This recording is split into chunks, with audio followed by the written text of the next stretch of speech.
Okay, I'm going to call the Board of Trustees of the Batavia Public Library District regular meeting, 17th of September, 2019, to order. I'll stand and say the pledge of allegiance. I pledge allegiance to the flag of the United States of America and to the republic for which it stands, one nation, under God, indivisible, with liberty and justice for all.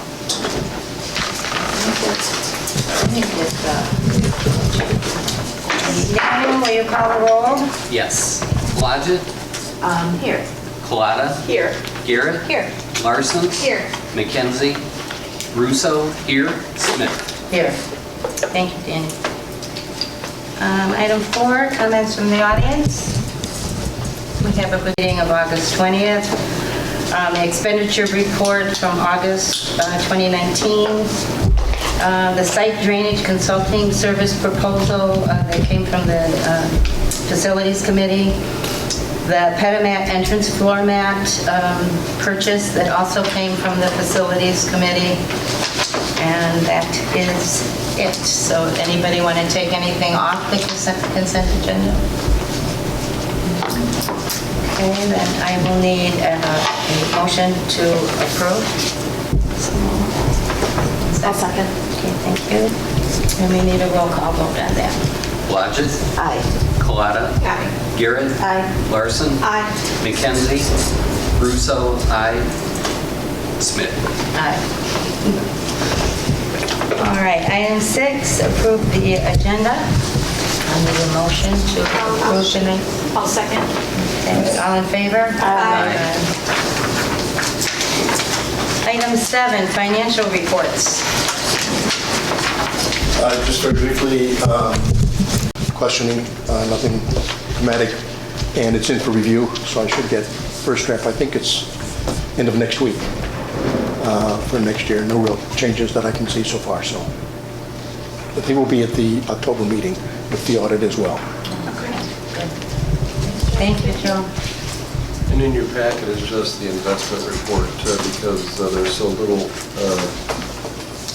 traffic for the working budget report. That'll kick in next month. Okay, thank you. President's report, I really have nothing to report. Good news, comments from the board? Just a reminder from the foundation, Mark Twain in person is next week at the Batavia Performing Arts Center. Reminder for everyone to go. Okay, thank you, Elizabeth. Daniel? And just two things. It's still Library Card Month, so you can still get your library card. And I think really one of the coolest things that people don't know about their library card is that you can use it in virtually any public library in the state.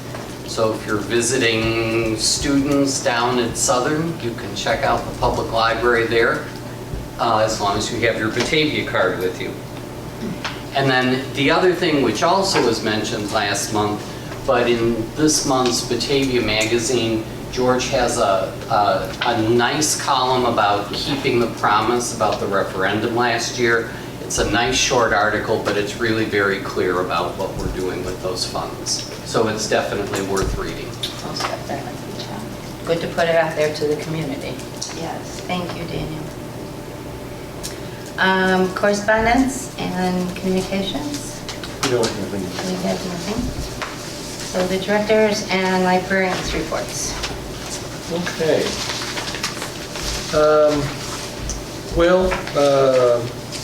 Stacy's going to talk about the new Lyceum, and Elizabeth did a beautiful job talking about Mark Twain. And the Chakachaw we've announced previously. So what I'd really like to spend the time on is to invite Carrie and Stephanie, whichever one of you has lost the coin toss, or one of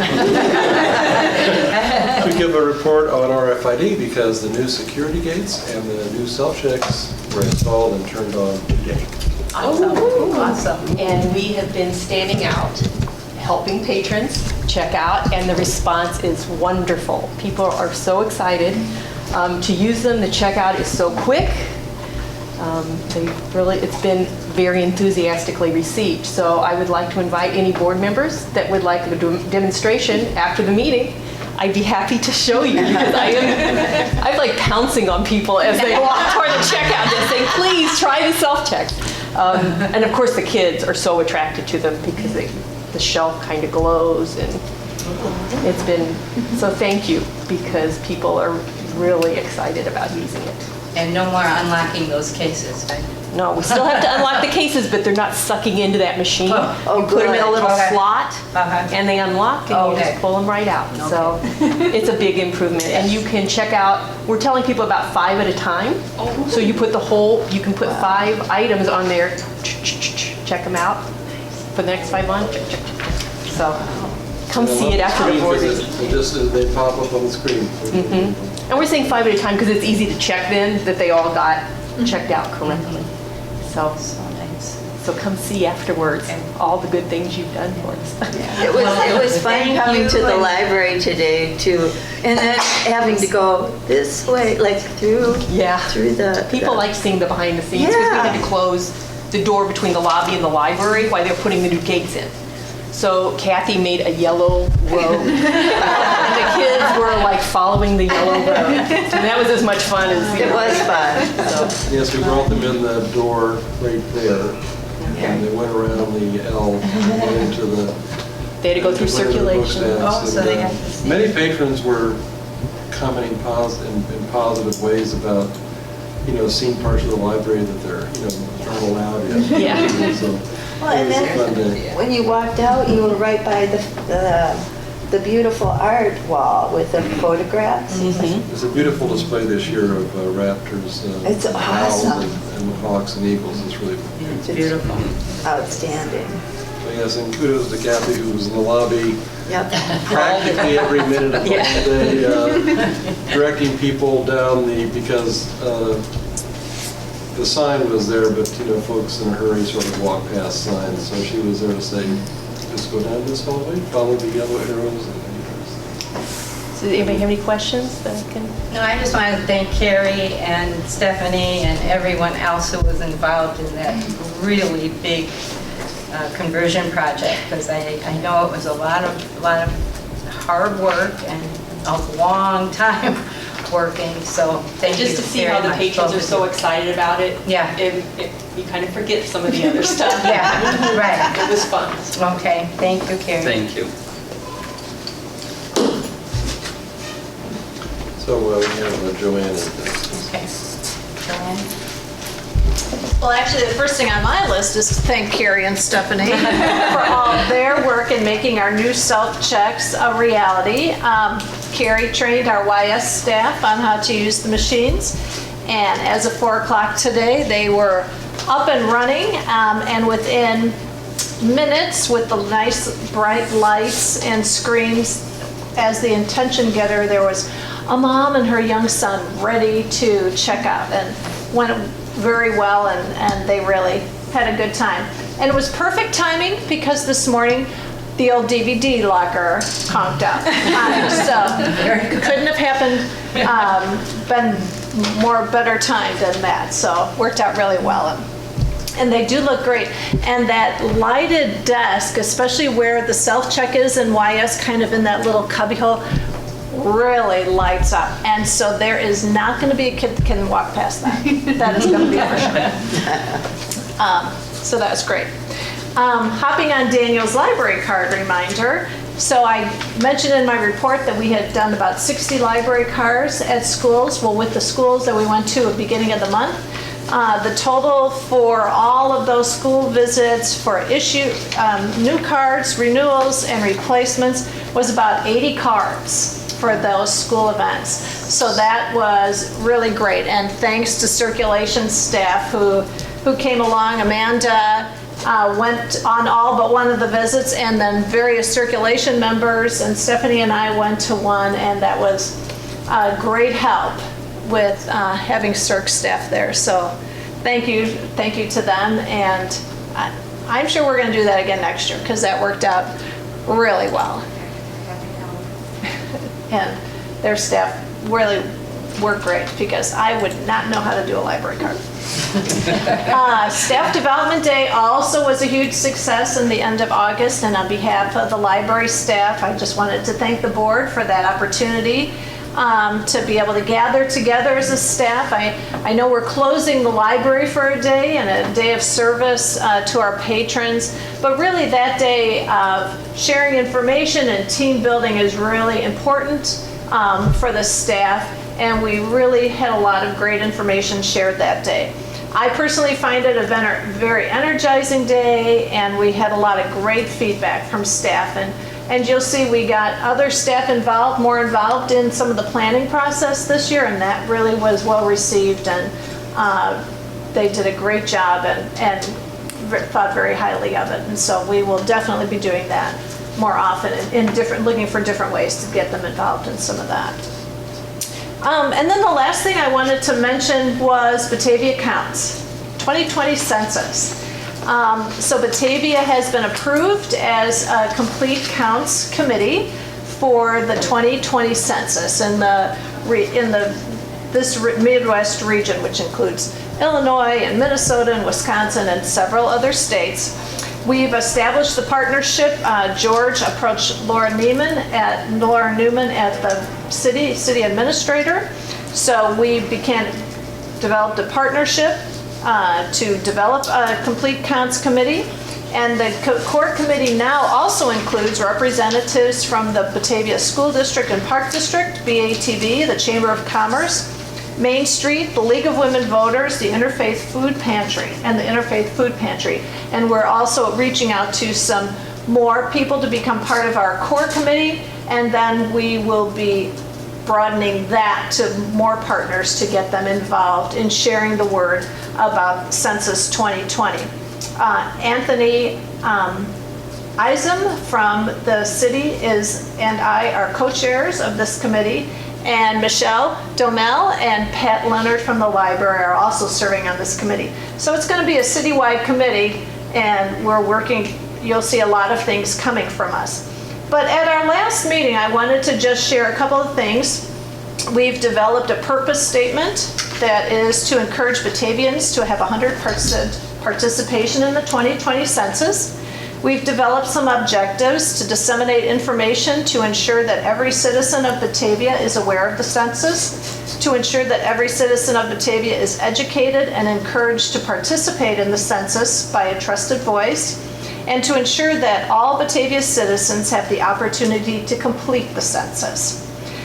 So we feel those are great objectives, certainly ones that we can accomplish and really get the most participation from Batavia citizens in the census this year.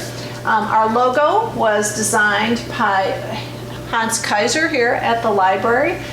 So it really, George actually came up with the idea about the Batavia counts and the I count. And we all count. I like that. And so it's a really nice, Hans put together the rest of the logo, and Jen Brenz from BATV is going to be working up a promotional video, and really love the logo as well. At our meeting yesterday, we had representatives from the Census Bureau present information that is helping our committee to move forward in making outreach preparations out to the community, and reviewed the importance of the census. I'm going to share some of the information. Feel free to take a packet. There'll be many more things you'll see in the coming months. But here's just some highlights that I thought you might be interested in knowing as we go along. But 3 things that the census representatives really wanted us to stress as we get started on this is that the census is safe. It's against the law, actually, for Census Bureau workers for the Census Bureau altogether, especially workers, to publicly release your information, your responses in any way that could identify you or your household. So it is confidential information. It's simple. For the first time this year, you will be able to respond online. And they're hoping that many people do that, and we will actually, the library is planning to do a kiosk out here or have some computers available. So if someone does not have access to a computer at home, will be able to come into the library and complete their census. And of course, the census, as we all know, is significant. The results of the census are used to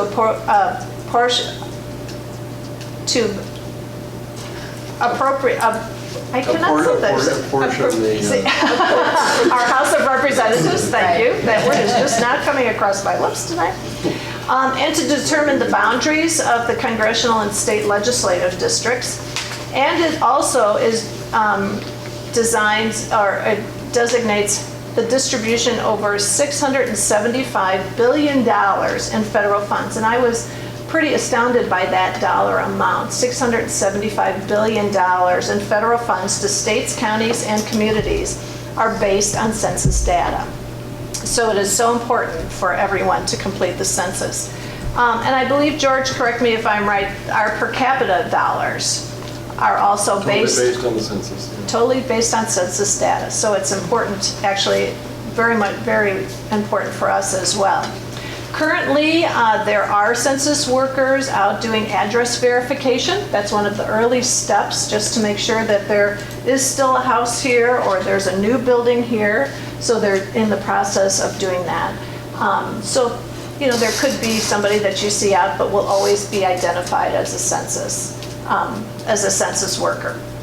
You'll be hearing much more about the 2020 census, and particularly about Batavia counts in our Complete Counts Committee in the months to come, leading up to Census Day, which is April 1st, 2020. So, more to come. Yes, ma'am. Quick question, can you just repeat for me the mission statement that you guys developed for the committee? Our purpose is to encourage Batavians to have 100% participation in the 2020 census. Okay. There was some language in there about citizens, Batavia citizens, and I know there's a question about citizens. There is no citizenship question. Okay. So we had we just said Batavians. So we could just say Batavians rather than citizens. Or residents. Residents, Okay. to be aware of the census. But that's a good point. We could take out the word citizens. There is I just not a figured there could have been citizenship a question. discussion of that. Right. Okay. There is not a citizenship question on the census. And great question, so. Kudos to Joanne for her leadership in this, and thank you to the other staff members who are participating. It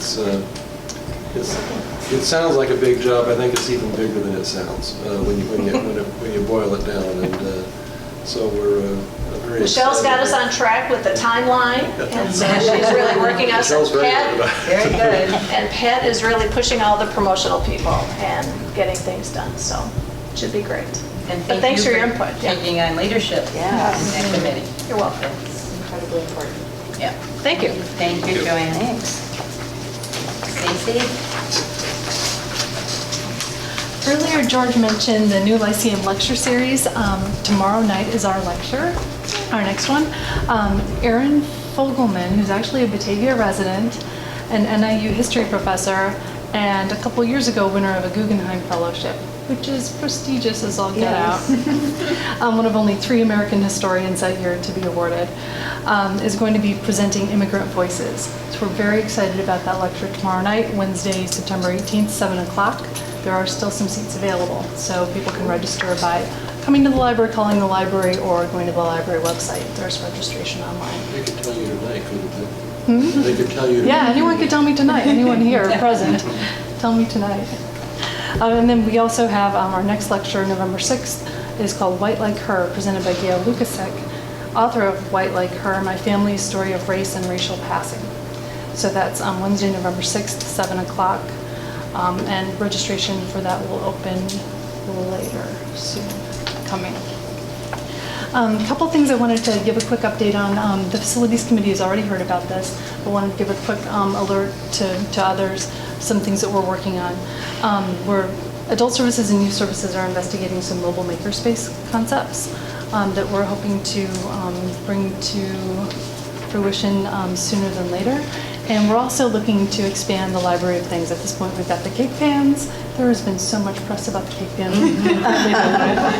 I actually had a call from Food Network magazine and they're doing a little thing in their December issue. So they called me up to interview me for that. So it's all over the place.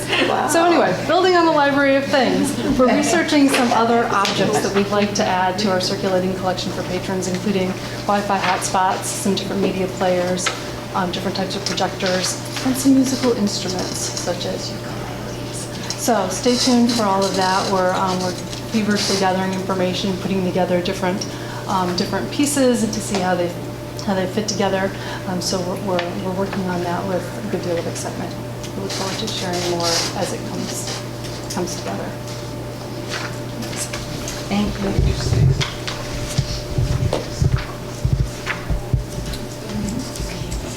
Item 12, committee and official representative reports.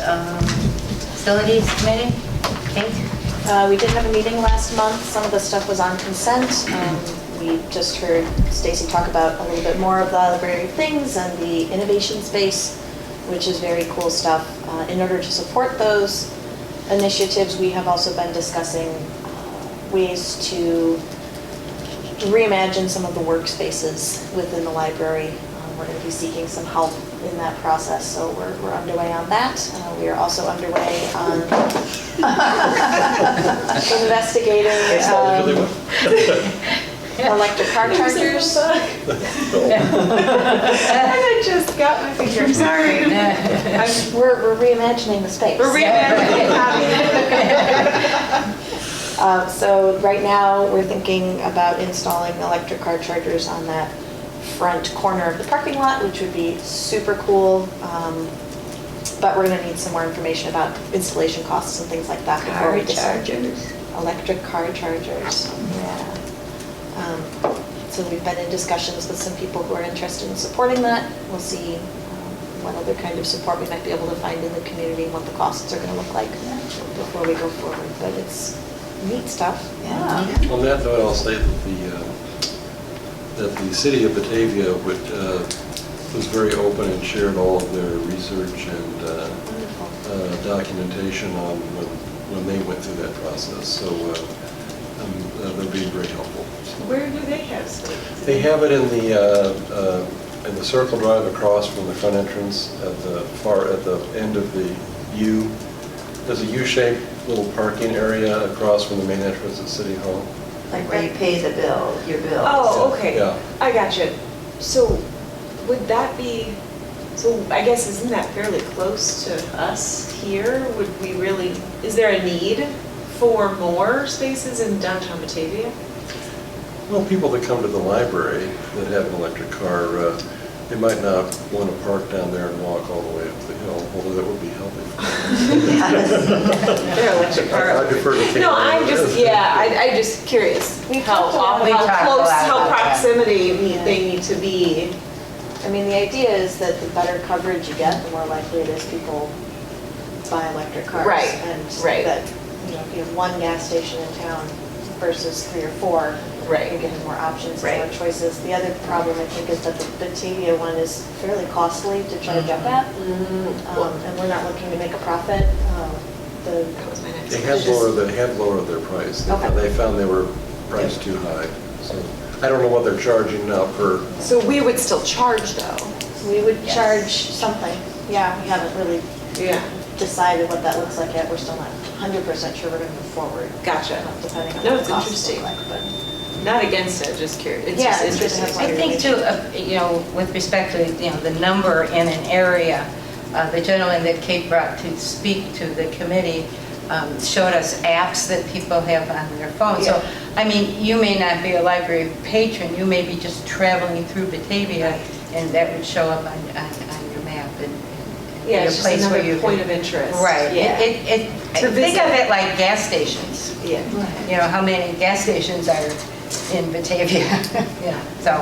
It seems to be standard practice now to want to work with a charging company vendor that in fact, where you have the ability to show up in an app so that people can, as opposed to just installing them and nobody knows about it unless they happen to drive by. I think the state of the art now is you want to be part of a network. The only other thought I had is, I mean, I was just here the other night picking up my board packet, and I mean, the parking lot is packed. I mean, do we have, I mean, is it going to take away from spots where people and with regular cars are no longer going to, you know what I mean? Yeah. I mean, I know we have a lot of space and we have, you know, the other areas, but I was just shocked. It was like a, I don't know. Isn't it great? It's fantastic. It was fantastic. But I mean, not, I shouldn't have said I was shocked. I was pleasantly surprised. But I just wouldn't, I would hate to have those spaces taken away from regular patrons and then we're looking like we're That filling The the protocol is that they're sort of like handicap spaces. Yeah. That you don't use them unless there's no other place to park. And then if Right. if there is no other place to park, You can you can use- park there and not Oh. have an electric car. Okay. So, We have Well, this- that's not the case for handicap. no, you're right. I was like, that's not the same. I was like, let's not put that out there. We cannot go. It's like a handicap. Stall in the bathroom. Oh, in the bathroom. I see, gotcha. Right, you can use it. Yes. We had a similar discussion when we were talking about the two 10-minute spaces, which are there and. Yeah, which I like too. I think that, yeah. And our concern was, well, we, you know, like on a busy night, Yeah. you know, are we telling people you shouldn't park here because we want these reserved for? And I suspect that if someone's desperate and there's a program starting in 3 minutes, that they may just pull into that space. Yeah. But I don't think it's hurting us, you know, to have Yeah. those spaces. Yeah, no, probably not. Good, okay. Interesting. The other thing that we're going to talk about is something we're going to actually talk about next after the reports are over. So we'll get to that when we get to it. Any questions? Alrighty. Thank you, Kate. The Finance Committee did not meet. Outreach Committee was chaired by, I chaired it as Michael was not there. Right. We were discussing the Library Leader Award, whether we want to revamp some of the, how we phrase what we're looking for, along with how to better advertise that we have the award and that it is available for nominations every year. So that's kind of moving it was forward a with very that. good discussion. Any questions? Thank you, Elizabeth. The Committee on Services did not meet. The Foundation did not meet. So we're to the Friends. Daniel. And, you know, usually at a meeting, we talk about how much the book sales brought in. But the last meeting of the Friends was really one of the fun meetings where the library presented a wish list, and the Friends now are talking about which items on that wish list they're going to fund. So they're not done. They funded a couple early projects that were timely, but we'll have more to say about that later.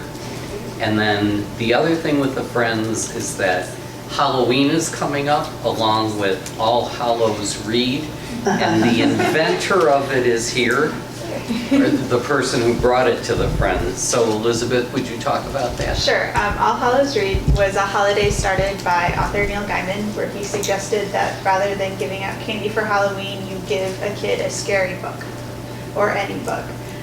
So we brought it to the Friends after some friends of mine introduced me to it. Last year, these particular friends handed out 500 physical books at their house over the Halloween season last year. But when we talked about it at the Friends, most people don't have that kind of time or organization skills. So the Friends offer a coupon. They are, a set of 10 is $2.50 or 25 cents a book, and each coupon is good for a book from the Friends of the Library's book sales for the next year, both upstairs in the Friends Corner and downstairs. And as we always joke, it's perfect to give out at schools because it contains no peanuts, sugar, or red food dye. Or gluten. Or gluten. And it also falls under the Teal Pumpkin Project, which for people who have those allergies, they recommend that if you have something at your house that is not containing peanuts or sugar, or basically a food alternative, that you paint a teal pumpkin and put it on your porch so that diabetics and kids with allergies know they can get something from your house. So it fits in there too. Past couple of years, we've sold about 100 sets of coupons for the Friends, so it's a fun project. And Hans always creates the coolest posters Posters. and- for, and I don't know if you've ever seen them in the library, and then he creates the coupons as well, so it's a great project. It is a fun project, and they're usually for sale at the Friends sale and then all through the month of October. Thank you. That's it? That's it. Red Sale's been doing pretty well. The Friends sale, I believe I got an email, it was over $1,100 this past Saturday, so, yeah. Okay, thank you, Daniel, and no report from BATV. So we're on to item 13, the HVAC control system.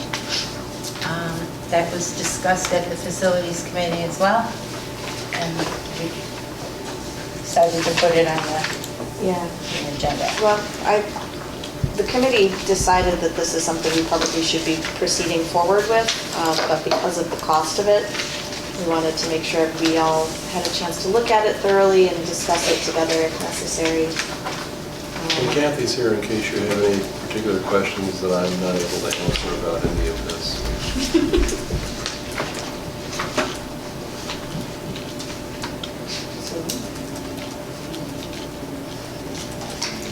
So basically, there were two parts of it, right? Two proposals, Kathy? Yes, Yeah. one is the software that our computer no longer works, so we We had probably should have you step up so that... Then I'll say it. No, come on. part of it is the computer. Our computer died, so Ross rebuilt us a new one, and it needs Windows 10 on it, and the old software will not work with the new Windows 10.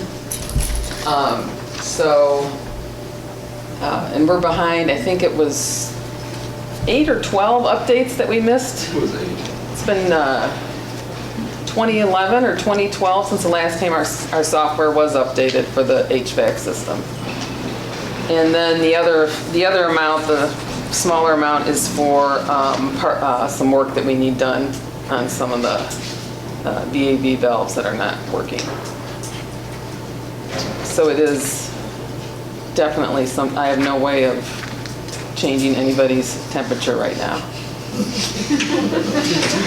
So it is something we need. Oh, she's begging you. This was part of the capital asset plan, right, but not the complete? There's money in the capital, Plan. there was money that was identified in the capital Right. asset plan for the HVAC system. And so, in my mind, this falls under that umbrella.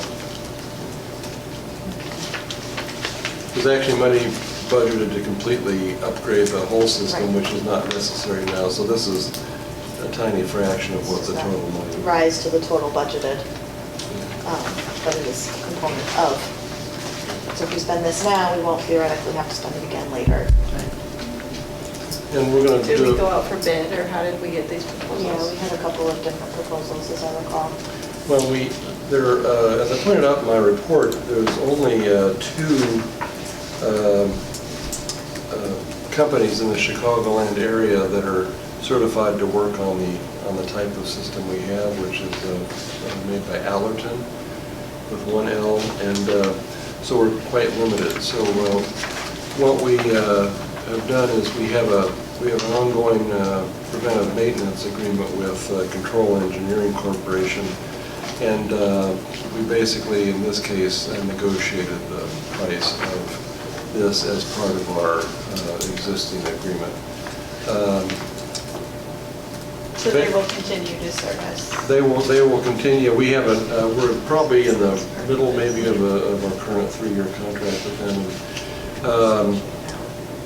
When the system was installed that we have now in fiscal year 2011-2012, there was a company called Convergent that was doing both the mechanical work and the control work. Convergent got completely out of the control business. It's a very competitive business, and they didn't want to deal with the control end anymore, so they deal just with the actual physical components. And so we now have 2 vendors. Control Engineering is our software, our control engineering. And General Mechanicals.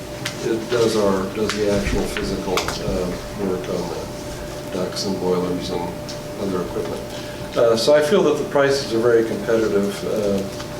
And when we upgraded in 2011, 2012, it was quite expensive because we were taking a proprietary system and replacing it with an open source compatible system.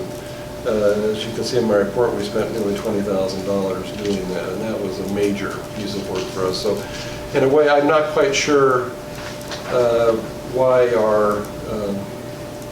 we lost track of the updates on this, but I know that Kathy will not let that happen ever again on this system. But every so often, systems go out of date. In this case, literally the update that we needed does not work on Windows 10. It only works on, our current system does not, I'm sorry. Our current, reverse, yes. Our current system will not work on Windows 10, and we really need to update to the current state of the art when it comes to that. Any other questions?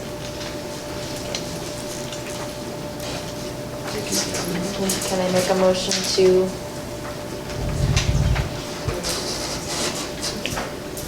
I'm not sure exactly what the action is on this. Oh, it's on the front page in the middle. To approve proposals from Control Engineering Okay. Corporation. Yes. That one. Oh, boy. Bunch of professionals here. So you are I'd like making to the motion? move to recommend the approval of the proposals to upgrade the library's HVAC control system and repair or replace selected components. I'll second. Okay. And we need a roll call vote on that. Because of the money. Yes. Blodgett, Aye. Colada, Aye. Garrett, Aye. Larson, Aye. McKenzie, Russo, aye, Smith. Aye. Okay, thank you.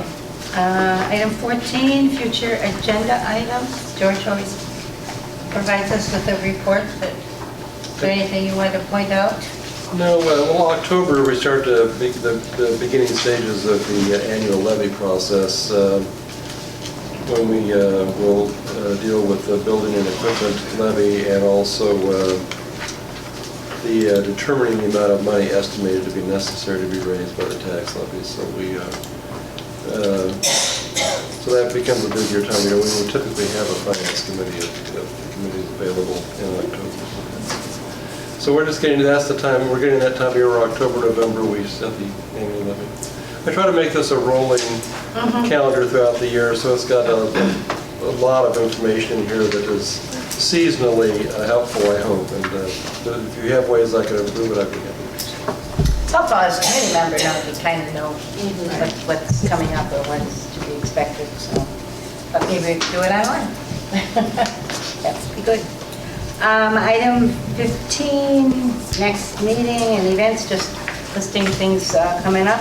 I would just like to mention that in honor of item A, Banned Books Week, I have worn my Banned Books bracelet.